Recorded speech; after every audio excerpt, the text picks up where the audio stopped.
is there's a couple of parts of it, and I haven't quite seen all of it, but there was a story today where Trump is planning, and we've heard reports about this, right, like a couple of weeks ago, and it was unclear, but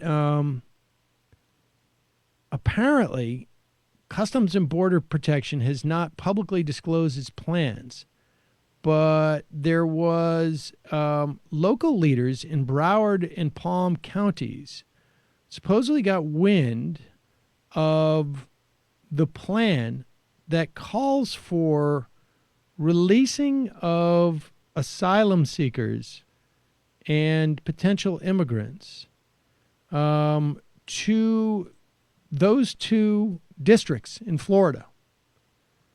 They've been told to expect the arrival twice a week of 135 asylum seekers rerouted from the El Paso area. That's equivalent to about 1,000 people per month divided between the two counties. They're not getting any funding whatsoever for this. You're going to have people in there, obviously, who many who don't speak English. I mean, Florida is not the worst case scenario for an influx of Spanish-speaking people, to the extent that they're all speaking Spanish. I mean, there's a lot of people who I think end up speaking indigenous dialects or languages from, depending on who they are. We don't know who's going to be released there.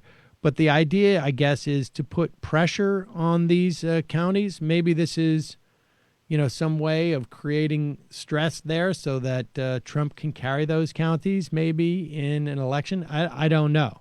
But it's pretty stunning.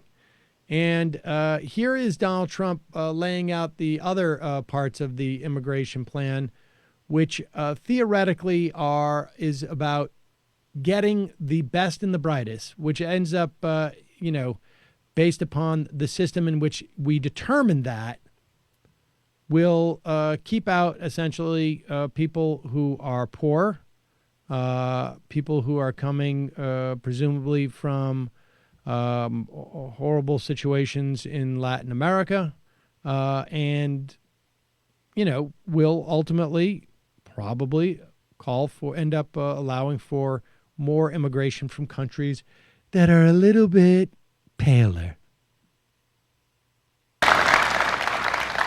Priority will also be given to higher wage workers, ensuring we never undercut American labor. To protect benefits for American citizens, immigrants must be financially self-sufficient.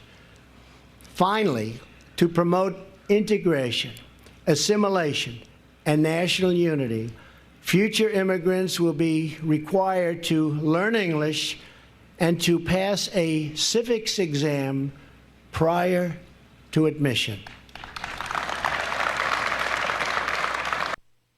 All right. I mean, that's fairly straightforward to figure out, right? I mean, if you're coming from a European country where English is taught in the schools and you have access to funds because you are a high wage earner, you're going to be able to take the classes. You're going to have access to all this information that you need to get into the country. And so this is a bit of a bank shot for them, but that's what it is.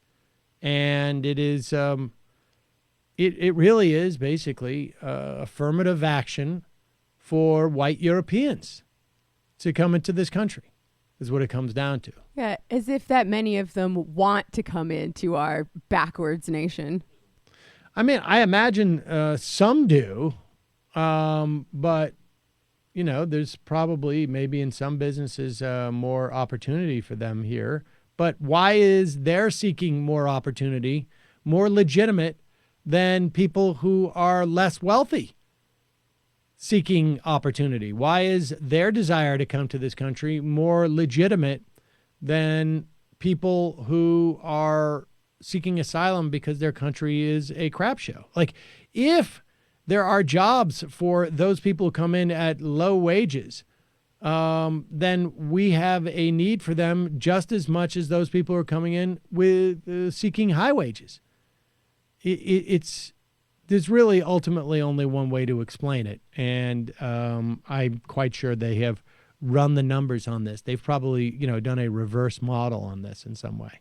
Well, I mean, I think they also know, at least certain sectors of the people who are doing this know that it's not going to totally stop immigration coming into this country, but they want the people who are here to be undocumented and in danger so that they can't, agitate for their rights. And it's easier to scapegoat them and say to, American-born workers, hey, these are the people who are undermining your rights, not the policies that we made.